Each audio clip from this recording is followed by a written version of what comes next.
Hey everybody, welcome back to Hey Papa J.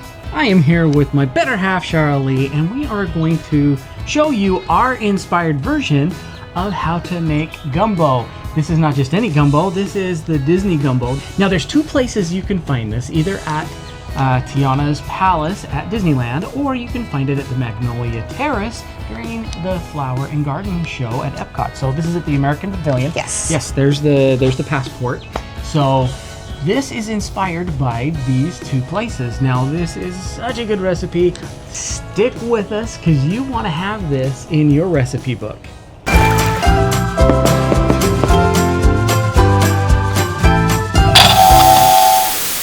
All right, so first of all, we are going to start out by browning the sausage. Now the first thing you need is... And I should say, the list of ingredients are down in the description below. Yes, so full you recipe. will know exactly what to do. To get, yep.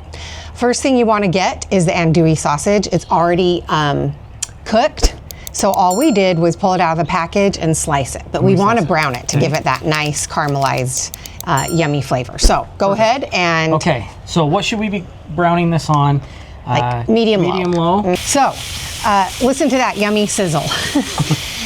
It's already cooked, so you don't have to worry about cooking it through, but we want it to sizzle and get some nice brown, sticky pieces of it. So get that flavoring from that sizzle. Yes. Okay. So go ahead and stir it up.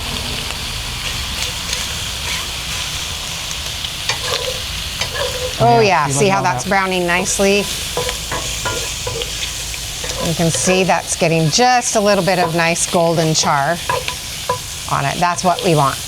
Okay, so you can see the beautiful brown and golden on it. You can see how they're nicely crisped up and got the yummy char on them. So go ahead and put them back on the plate. And you can leave the juices in the pan. So just scoop them out onto the plate. We can leave the juices. We're not going to clean the pan. All right. Okay, beautiful. Because we don't care if that yummy flavor is going to get on the chicken. So a little bit more oil to the pan. All right. Now the chicken, what we did is we diced it up. As you can see, it's all prepped and ready. And what we put on it was a little bit of oil. So go ahead and stir that around and I'll show them what else is on it. Okay. This Tony's seasoning is what's on it. And that really gives a flavor in Southern cooking for like gumbo or jambalaya. Really flavors it nicely. That's the yummy stuff. Yeah, secret sauce right here. That's the secrets right there. Has salt, red pepper, black pepper, chili powder, spices, some garlic powder. So. Now, can you use that spice for anything else, by the way? So if you buy it, is it only for this recipe? Or can you use it in anything, wherever you like it. Yes. That's a really yummy recipe.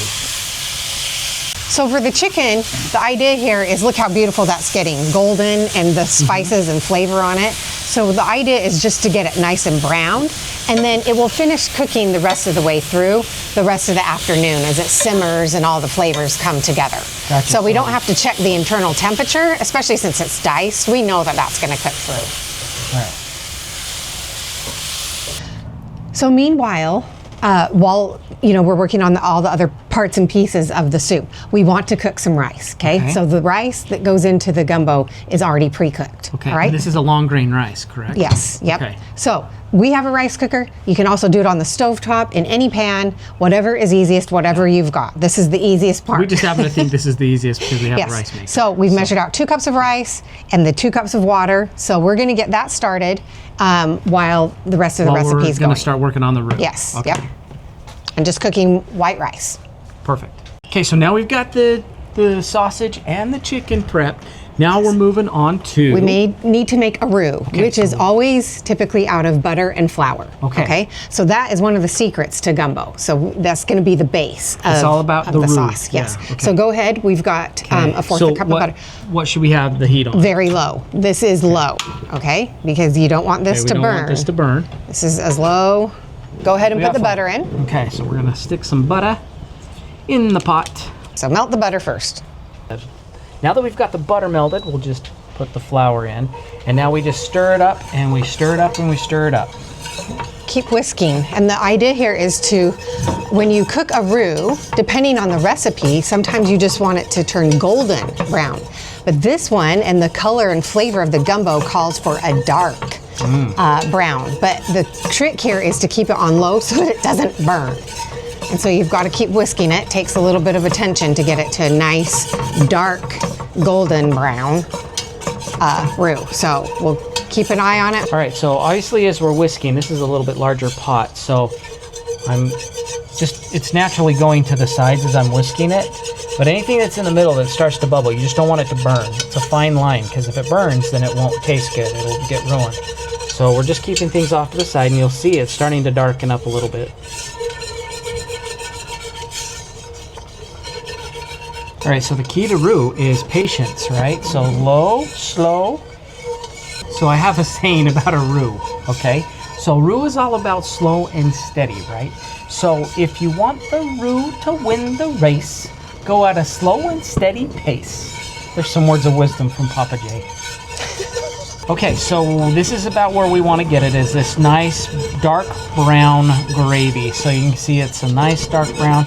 Now we're going to add some veggies here. Okay, so we've got everything prepped here. So we've got red pepper, celery, and white onion that's all diced up and ready to go in.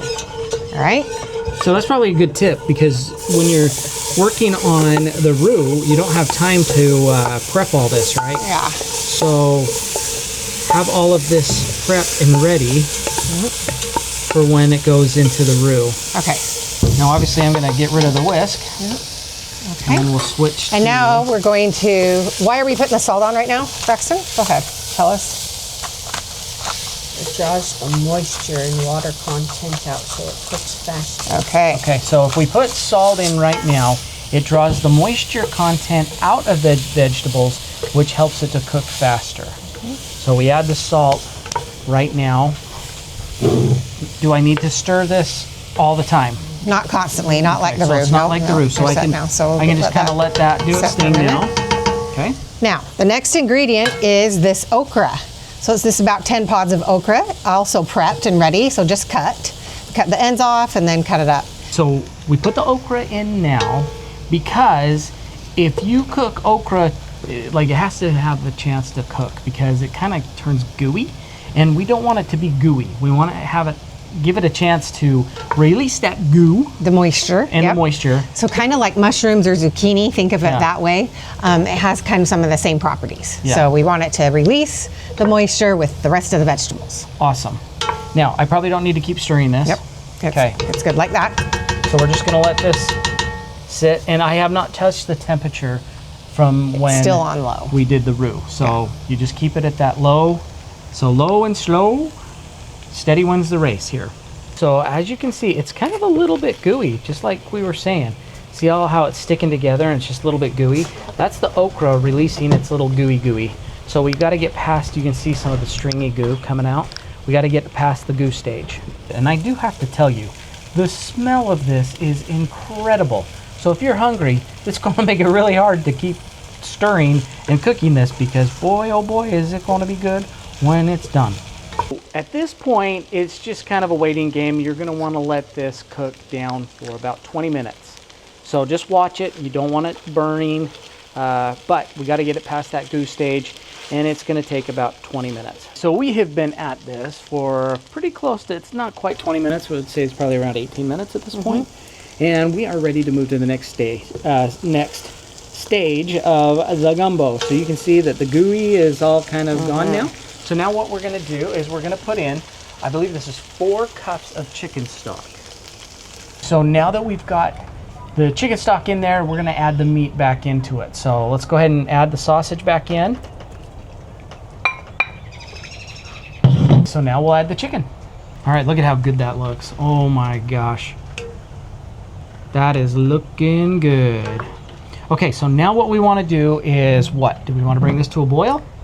Oh, Okay, we're going to add the spices in. So now what we've got in terms of spices are, we've got some pepper, we've got Worcestershire, we've got some white pepper, all right, Tabasco, some of this gumbo filet.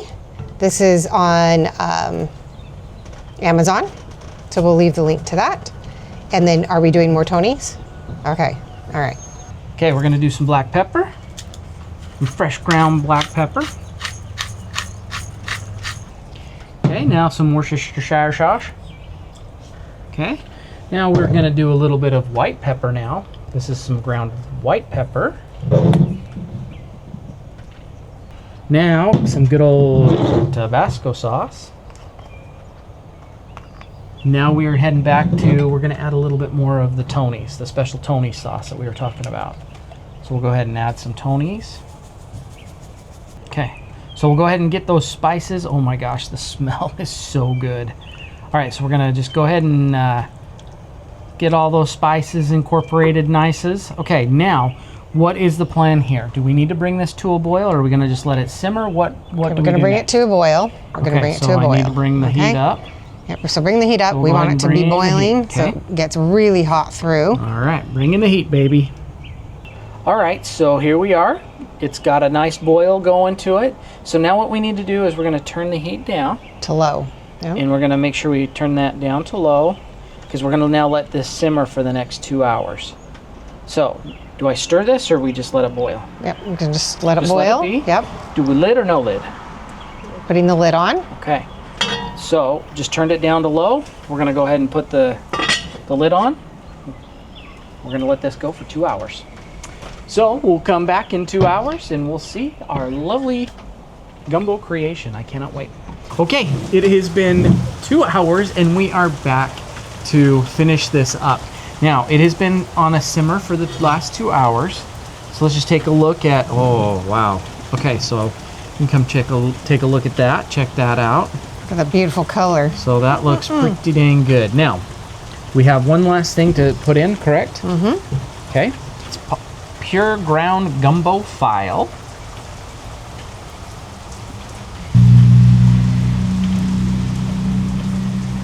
All right, about that much.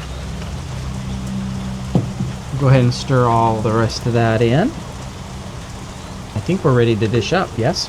Get a lovely thing of rice here. Got rice in there. Okay. And then got a nice ladle here with all of this yummy. And we'll just put it right on top. Tell me that does not look amazing. All right, check that out. All right, so there you go. It's not difficult to make. It just takes a little bit of time to do it. Yep. So thank you so much for joining us. This is a recipe I know that you and your family will love for forever and ever and ever. So thanks for joining us, and we will see you on the next recipe video, because we have more coming. So we'll see you on that video. All right, so there's two ways that you can eat it. You can just go at it, or you can mix it all together. I kind of like to mix it all together because I like to have all of the juices mix in with that rice, more like a traditional gumbo. But look how awesome that looks. Okay, here we go. We got to get a little bit of chicken, a little bit of sausage, and the rice. Here we go. This is a winner. This is definitely a winner.